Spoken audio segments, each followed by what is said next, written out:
Hello. आजच्या व्हिडिओमध्ये discuss करूया हे खूप सुंदर सम आहे बरं का. हे डिस्कस करूया. सुंदर म्हणजे ब्युटिफुल सम आहे आणि तुम्हाला माहित आहे ब्युटिफुल म्हणजे इंटरेस्टिंग आहे. आपण स्वतःहून करू शकतो. आतापर्यंत जे मी याच्या अगोदर जे टू प्रूफ सम्स केले, नॉन टेक्स्चुअल सम्स केले ते बघितलंय ना? नाही बघितलं तर बघून घ्या. म्हणजे तुम्हाला ते प्रोसेस समजेल, कसं विचार करायचंय, कसं स्वतःहून टू प्रूफ आणायचंय ते तुम्हाला समजेल. आणि त्याचं लिंक मी तुम्हाला डिस्क्रिप्शन मध्ये दिलंय. तर आज आपण हे सब डिस्कस करूया. हे खूपच इंटरेस्टिंग. पहिल्यांदा बघा इकडे फक्त स्टेटमेंट दिलंय म्हणजे फिगर आपल्याला ड्रॉ करावं लागेल. म्हणजे क्वेश्चनला छोट्या छोट्या पार्ट मध्ये बघूया. काय दिलंय? From the end point of a diameter of a circle. म्हणजे आपल्याला पहिल्यांदा माहिती आहे आपल्याला एक सर्कल ड्रॉ करावं लागेल. बघा सर्कल ड्रॉ करूया. सर्कल आहे म्हणजे आपण सेंटर घेतलं ओ. इकडे सांगितलं आपल्याला डायमीटर पाहिजे ना. End point of a diameter. आपल्याला माहिती आहे डायमीटर म्हणजे काय? एक कॉर्ड जे सेंटर पासून पास होतं त्याला आपण डायमीटर म्हणतो. म्हणजे कॉर्ड ड्रॉ करावं लागेल जे सेंटर पासून पास होत आहे. Very good. ड्रॉ केलंय. मला सांगा आता हे जे पी क्यू आहे हे डायमीटर आहे की नाही? आहे. आणि सांगितलं from the end point of a diameter. आता या डायमीटरचं एंड पॉइंट म्हटलं तर काय? एक आहे पी, दुसरा आहे क्यू. Very good. ओके, हे समजलं. आता फर्स्ट स्टेटमेंट म्हणजे पी आणि क्यू पासून आपल्याला काय करायचं त्यांनी सांगितलं फ्रॉम द. ओके, चला बघूया पुढे काय दिलंय. Perpendiculars are drawn to a tangent of the same circle.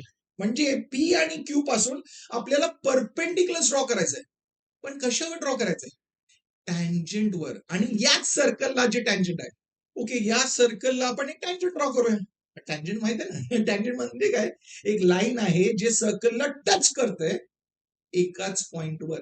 त्याला आपण टँजंट म्हणतो. म्हणजे आपण एक लाईन घेतलं पण लाईन हे टँजंट आहे म्हणजे हे सर्कलला एकाच पॉइंटवर टच करतंय. म्हणजे त्या पॉइंटला आपल्याला नेम करावं लागेल आणि त्याला काय म्हणतो आपण?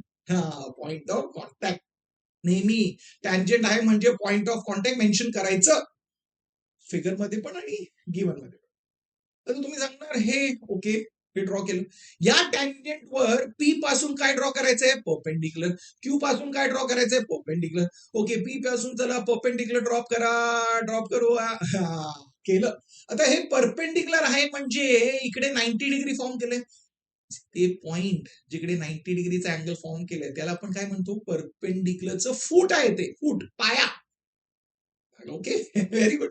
तसंच क्यू पासून आपण एक परपेंडिक्युलर ड्रॉप करू शकतो ना, कारण त्यांनी सांगितलंय म्हणून ड्रॉप करतोय. ओके, आणि या परपेंडिक्युलरचा पाया काय?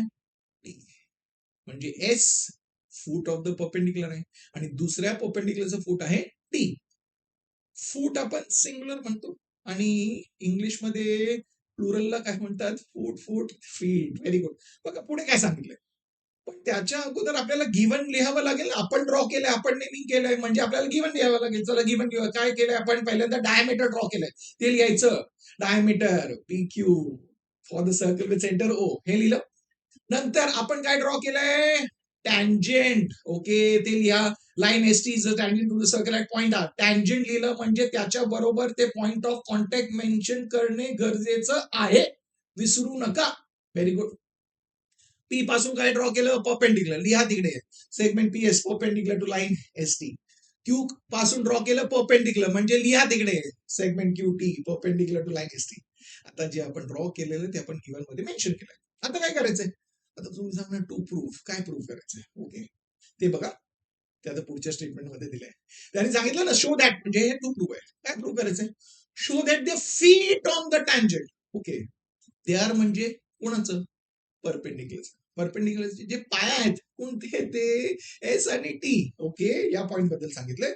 Show that the feet of the tangent are equidistant from the centre of the circle. Centre म्हणजे कोणतं आहे? ओ. म्हणजे आपल्याला सांगितलंय की एस आणि टी जे आहे ना ते इक्विडिस्टंट आहे ते दाखवा. कोणाकडून? ओ कडून. ओके, आता एस डिस्टन्स ओ पासून म्हटलं तर काय ते तुम्ही सांगणार ते आहे ओ एस. टीचं डिस्टन्स जे ओ पासून आहे म्हणजे काय झालं? ते ओ टी. आपल्याला हे इक्वल दाखवायचंय हे डिस्टन्स. म्हणजे आपल्याला लिहावं लागेल. काय प्रूव्ह करायचंय? काय सिद्ध करायचंय? O S is equal to O T. आता समजतंय का हे? तुम्ही सांगणार हो एकदम सोपं आहे. म्हणजे आता स्टेटमेंट वाचून आपल्याला हे समजलं की काय ड्रॉ करायचंय, काय गिव्हन आहे, काय टू प्रूव्ह आहे. समजलं ना? Very good. आता आपल्याला प्रूफ करायचं. प्रूफ करण्याच्या अगोदर मी नेहमी सांगितलं, तुम्ही हे बघून घ्या. आपल्याला ओएस आणि ओटी होतात. याच्यामध्ये बघा ना, सर्कलसाठी एक टँजंट दिलंय आणि नेहमी लक्षात ठेवा, टँजंट आहे म्हणजे पॉइंट ऑफ कॉन्टॅक्ट असेल.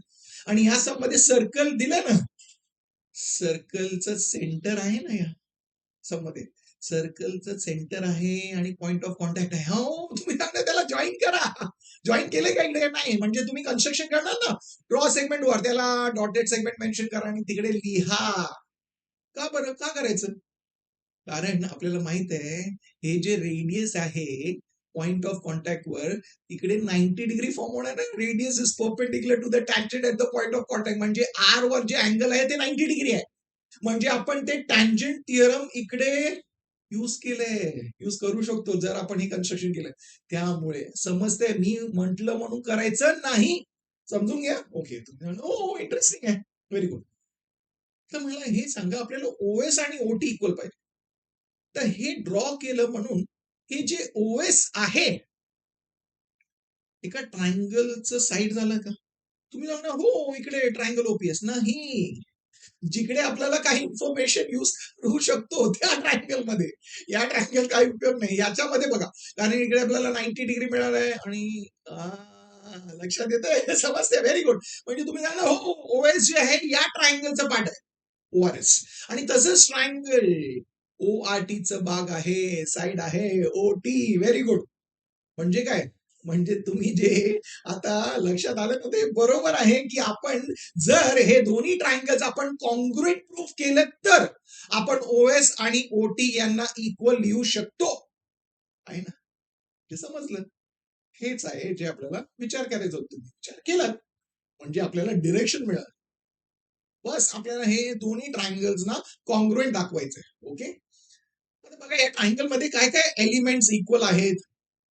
तुम्ही सांगणार ओआर इक्वल टू ओआर आहे. का बरं? कॉमन साईड आहे.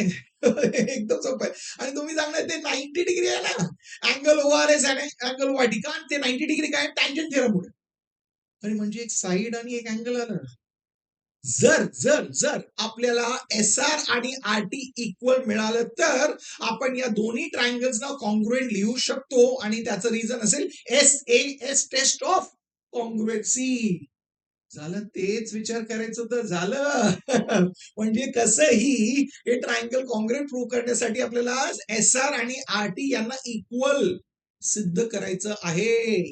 आता परत पुढे विचार केलं, समजलं, वा, डिरेक्शन आलं. आता ते कसं करायचं त्यासाठी गिवन मध्ये बघूया. आणि गिवन मध्ये काय इन्फॉर्मेशन दिलंय ना, आपण यूज नाही केलं. चला, एकच यूज केलंय, ते टँजंट आहे. चला बघूया. आतापर्यंत आपण प्रूव्ह चालू नाही केला, आपण विचार करतोय. समजून घ्या, हे तेच इम्पॉर्टंट. आता बघूया सब मध्ये काय दिलंय. तुम्ही सांगणार PS perpendicular to line ST आपल्याला दिलंय. ओके, तर ते लिहून घेऊया. म्हणजे ते फर्स्ट स्टेटमेंट लिहिलं आपण. ओके, रिझन आपल्याला माहित आहे गिवन आहे. क्यूटी पण परपेंडिक्युलर आहे लाईन एसटीला. या दोघांचं रिझन एकच आहे गिवन. ओके, हे लिहिलं. तुम्ही सांगणार अजून एक इन्फॉर्मेशन आहे ना, OR perpendicular to line ST आहे. पण मला सांगा हे गिवन आहे का? नाही. याचं रिझन काय? Tangent theorem. गिवन लिहू नका. दिलं नव्हतं आपल्याला. Okay, super, very good. आता मला सांगा तुम्हाला काय दिसतंय? PS perpendicular to line ST, OR perpendicular to line ST, QT perpendicular to line ST. म्हणजे हे तिन्ही लाईन जे आहेत, तिन्ही सेगमेंट जे आहेत एकाच लाईनला परपेंडिक्युलर आहे. म्हणजे तुम्ही या तिन्ही सेगमेंट बद्दल काय बोलू शकता? तुम्ही सांगणार हे तीन जे लाईन्स आहेत ना ते एकमेकांना पॅरलल असेल. मग लिहा ना तिकडे की segment PS is parallel to segment OR is parallel to segment QT. का बरं? तेच आता जे आपण डिस्कस केलं तेच लिहायचंय. काय ते? perpendiculars drawn to the same line are parallel to each other. लिहिलं. Very good. आता इकडून काय आलं बघा, 3 पॅरलल लाईन्स. काय आलं? 3 पॅरलल लाईन्स. आता मला सांगा 3 पॅरलल लाईन्स म्हणजे काय आठवतंय? सिमिलॅरिटी चॅप्टर मध्ये 3 पॅरलल लाईन्स. तुम्ही सांगा हो एक प्रॉपर्टी आहे ना, property of 3 parallel lines and transversal. म्हणजे यांच्यासाठी या तिन्ही पॅरलल ट्रान्सव्हर्सल काय ते बघा बघा बघा बघा बघा. तुम्ही सांगा हो एक ट्रान्सव्हर्सल आहे ना, एक लाईन आहे एसटी जी या तिन्ही पॅरलल लाईनना इंटरसेक्ट करते. Very good. दुसरं ट्रान्सव्हर्सल आहे का? तुम्ही म्हणा, आहे ना, अजून एक आहे. P Q, very good. म्हणजे आता आपण ते प्रॉपर्टी यूज करू शकतो. पण त्या प्रॉपर्टीमध्ये आपण काय शिकलो? एकदम सोपं शिकलं की 3 पॅरलल लाईन आहे, तर जे ट्रान्सव्हर्सल आहेत त्या ट्रान्सव्हर्सल वर बनलेलं जे इंटरसेप्ट आहेत त्यांचं रेशो इक्वल असणार आहे. Very good. म्हणजे इकडे एसटी वर बघा एक ते लिहून घ्या. ट्रान्सव्हर्सल काय ते इंटरसेप्ट एस आर आणि दुसरं आर टी यांचं जे रेशो आहे ते इक्वल आहे. कोणाला? जे इंटरसेप्ट पी क्यू वर बनले आहे. पण रेशो घेताना करस्पॉन्डिंग घ्यावं लागेल ना. म्हणजे एस आर आहे, एस आर आपण आर टी लिहिलं तर काय लिहावं लागेल? बरोबर, PO upon O Q. Very good, समजलं ना. लिहा तिकडे S R upon R T is equal to PO upon O Q. Very good, लिहिलं. रिझन काय? ते प्रॉपर्टी आहे, property of 3 parallel lines and the transversal. आणि याला मार्क करूया रिझल्ट नंबर 1. तर काय झालं याच्याने? आपल्याला एस आर आणि आर टी बद्दल विचार करायचं होतं. आलं ना इकडे एस आर आणि आर टी. तुम्ही सांगणार एस आर आणि आर टी याच्याबद्दल विचार करायचा म्हणजे पीओ आणि ओ क्यू बद्दल आपल्याला काहीतरी मिळायला पाहिजे.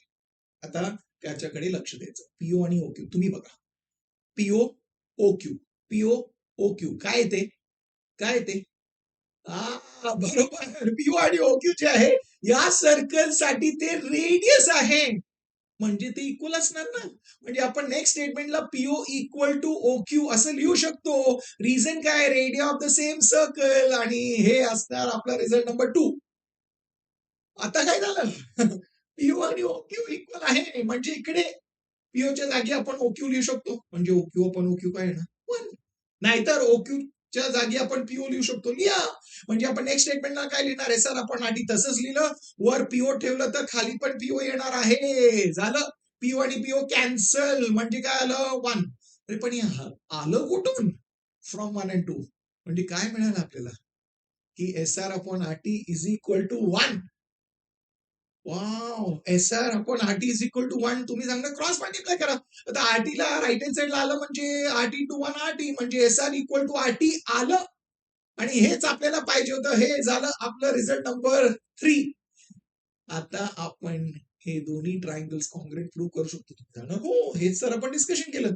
ओ R equal to O R common side. हे दोन्ही अँगल्स इक्वल आहेत 90 degree. S R equal to R T. आता म्हणजे दोन्ही ट्रायंगल्स एकमेकांना कॉन्ग्रेट आहेत by S A S test of congruency. ते लिहा. म्हणजे in triangle O R S and triangle O R T आपण लिहिणार. काय लिहिणार? S R R T equal आहे. कुठून आला आपल्याला? फ्रॉम 3. एस ए एस आहे म्हणजे पहिलं साईड, नंतर मधलं अँगल आणि नंतर साईड. ते घ्यायचं. मधलं अँगल कोणतं आहे? Angle O R S is congruent to angle O R T. का बरं? कारण दोघांचं मेजर 90. नंतर side O R is congruent to side O R. याचं रिझन काय? आपल्याला माहित आहे. रिझन काय? Common side. म्हणजे हे दोन्ही ट्रायंगल्स एकमेकांना कॉन्ग्रुएंट आहे. आणि याचं रिझन काय? रिझन आहे by S A S test of congruency. The triangles congruent आलं म्हणजे काय? म्हणजे आपण ओएस आणि ओटी या दोन्ही साइड्स ना कॉन्ग्रुएंट लिहू शकतो. लिहिलं. का बरं? रिझन आपल्याला माहिती आहे. C S C T corresponding sides of congruent triangle. पण आपण टू प्रूव्ह मध्ये काय लिहिलं? आपल्याला लेंथ इक्वल पाहिजे. म्हणजे फक्त ओएस इक्वल टू ओटी पाहिजे. ते माहिती आहे साइड्स कॉन्ग्रुएंट आहे म्हणजे त्यांचं लेंथ इक्वल असणार आहे. म्हणजे आपण काय लिहिणार इकडे? ओएस इक्वल टू ओटी लिहिलं म्हणजे आपलं प्रूफ झालं, सिद्ध केलं. आता मला सांगा काय डिफिकल्ट होतं? नाही ना. म्हणजे तुम्ही स्वतःहून केलं ना. तुम्ही स्वतःहून तुम्हाला समजलं की हे प्रूव्ह करण्यासाठी आपल्याला काय प्रूव्ह करावं लागेल, काय सिद्ध करावं. ते जे प्रोसेस आहे ना step by step step by step step by step ते इम्पॉर्टंट आहे. त्याच्यामुळे तुम्हाला हे लिहायला पडलं. स्वतःहून लिहिलं ना. मी सांगितलं म्हणून स्टेप्स लिहिलं का? नाही, ते इम्पॉर्टंट आहे. ते गरजेचं आहे. त्यामुळे सांगतोय समजून लिहायचं. मी सांगितलं म्हणून लिहायचं नाही. आता तुम्हाला समजलं, तुमच्या मित्रांना पण समजायला पाहिजे. म्हणजे हे व्हिडिओ त्यांच्याशी शेअर करा. तुम्हाला आवडलंय म्हणजे व्हिडिओला लाईक करा. आणि चॅनलला तुम्ही सबस्क्राईब केलंच असेल. नाही केलं नाही केलं तर आत्ता सबस्क्राईब करा. ओके. आणि अजून एक मी तुम्हाला आता हे जे नॉन टेक्स्च्युअल आहे ते डिस्कस करतोय. याच्या ऐवजी तुम्हाला समजा शाळेतून काय नॉन टेक्स्च्युअल सम झालेत आणि तुम्हाला ते प्रूफ नाही आलं तर ते मला पाठवा. Instagramचं जे लिंक दिलं ना, तिकडे तुम्ही डीएम करा. म्हणजे मी तुम्हाला ती प्रूफ पाठवतो आणि काही चांगलं असेल तर ते मी त्याच्यावर व्हिडिओ पण करणार म्हणजे सगळ्यांना समजेल. आणि मी तुम्हाला भेटणार आहे पुढच्या व्हिडिओमध्ये अजून एक इंटरेस्टिंग नॉन टेक्स्च्युअल सकट. तोपर्यंत शिकत राहा, स्माइल करत राहा, शेअर करत राहा.